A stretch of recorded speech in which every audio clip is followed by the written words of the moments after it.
jump in, let's talk about what is trust and how it relates to the sales process.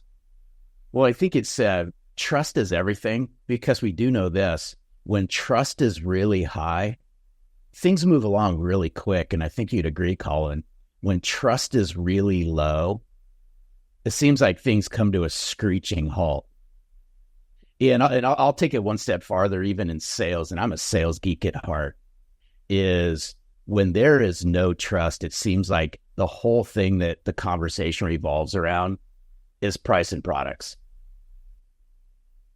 When trust is really high and value's been established, or should I say meaningful value, it seems like the conversations take on a whole new life.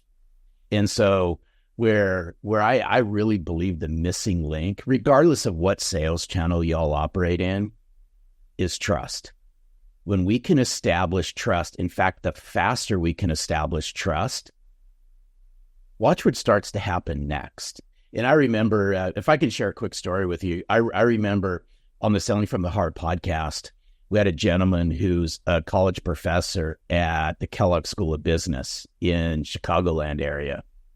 And he's done TED Talks on trust and so forth. And he shared something on our podcast, which I thought was really interesting. He says, when you meet somebody, and this applies directly into sales, he goes, when you meet somebody for the first time, you engage in an opportunity for the first time, you have to be able to establish trust within the first 3 minutes of that conversation.